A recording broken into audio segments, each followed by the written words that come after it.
We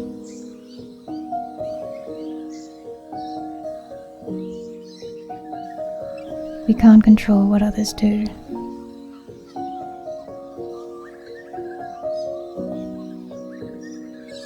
The only power we have is over what we choose to do. I remind myself of this often. This place is where my husband and I once took nature walks.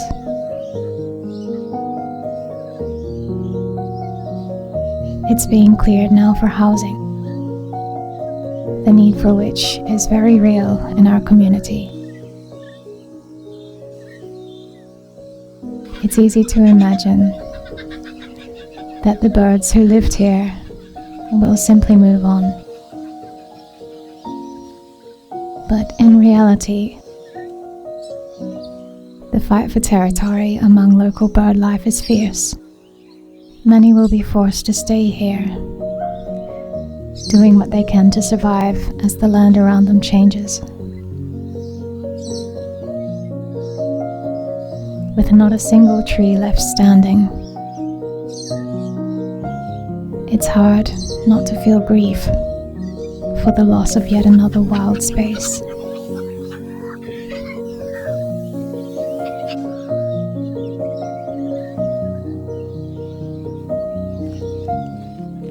I can't stop the clearing.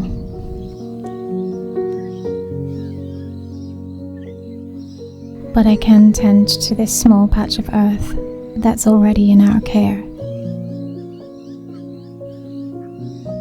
It's within my reach to enrich it. As you may have seen in earlier videos, our soil here is heavy clay. If I want to keep expanding this little food forest, I know I have to start by healing the ground it grows in.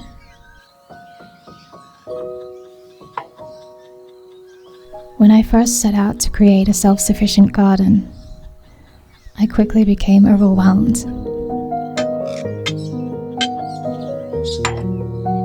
There was so much contradictory information on how to improve productivity on clay soil.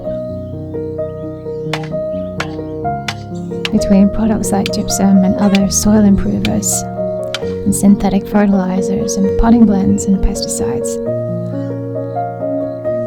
it seemed like every answer came in a package with a heavy price tag. I didn't, and I still don't, understand why it needs to be so complicated. Our ancestors grew food for thousands of years without these modern interventions.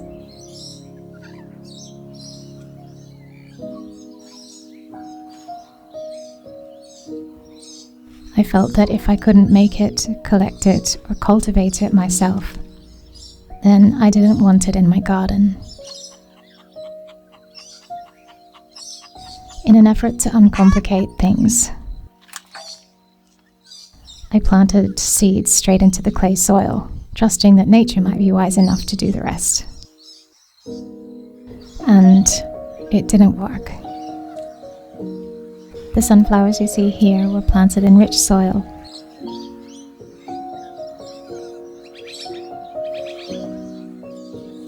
And these were planted 3 days later, straight into the clay.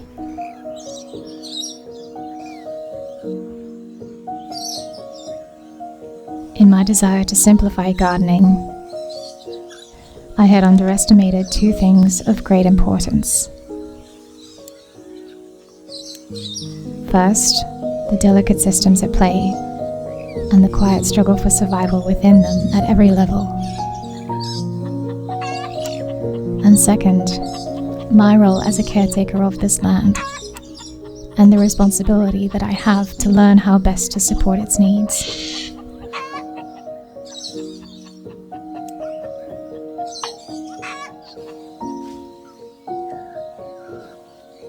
So I've been learning about soil and how to improve it organically.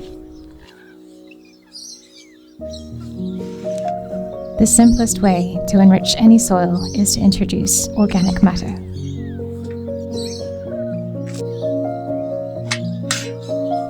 Organic matter is anything once living that can be completely broken down, like fallen leaves, kitchen scraps, and even weeds.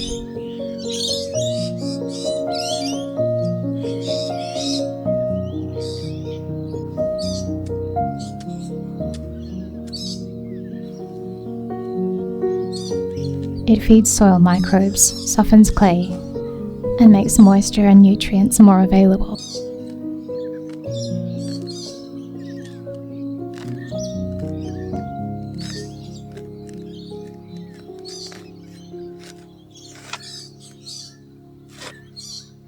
To help build that organic layer,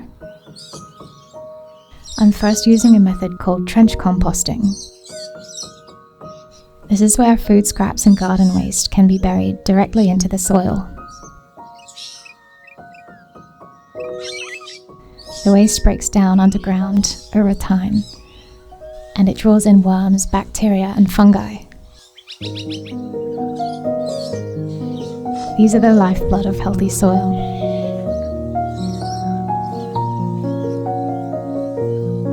And this is something I will need to build on over time, adding new trenches beside the first, and so on.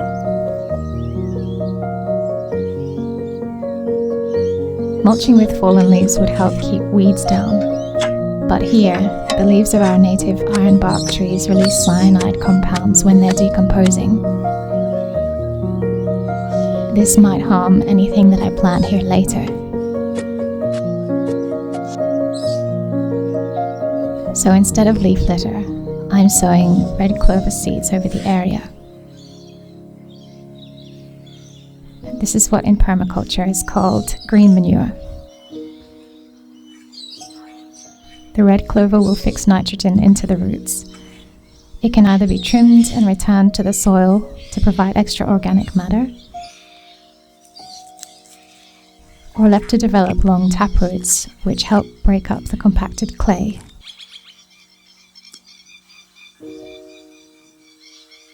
The roots won't disturb the composting process below. By the time the taproots reach down into the trench, the buried organic waste will have fully decomposed.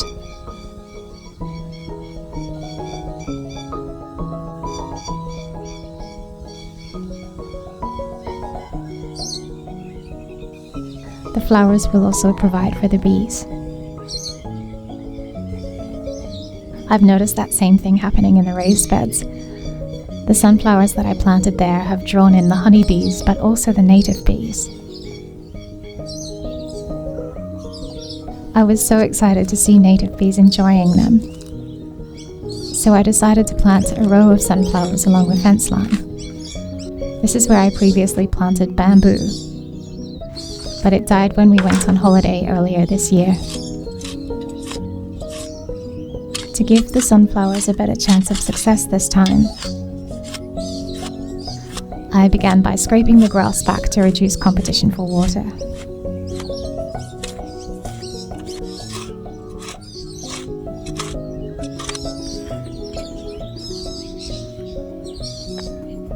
By loosening the soil and adding aged manure, this introduces beneficial earthworms and microbial life into the soil.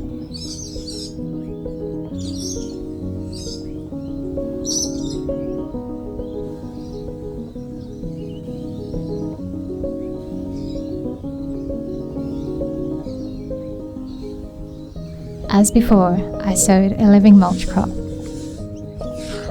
This time I used alyssum and clover together. With the competition cleared and the soil softened, I'm hopeful that the sunflowers will have a better chance to thrive this time.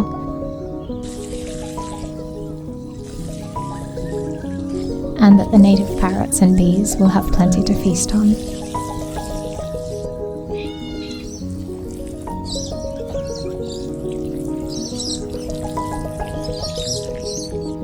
Improving the soil is a project that will take dedicated care over the months and years to come. progress will be slow.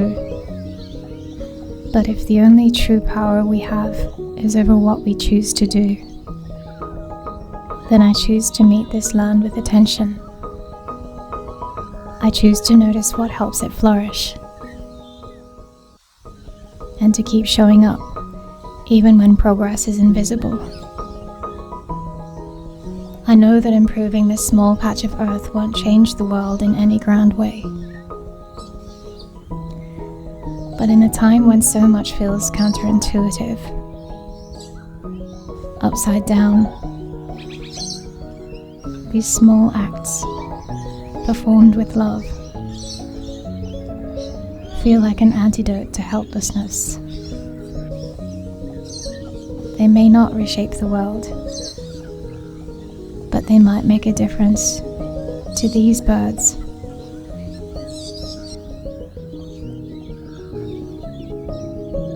these kangaroos, these insects.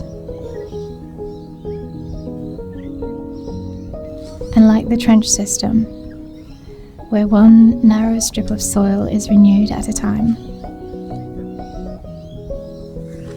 until the whole area teems with life, so too can small, consistent acts of care begin to weave a tapestry, the edges of which we may never fully see from where we stand.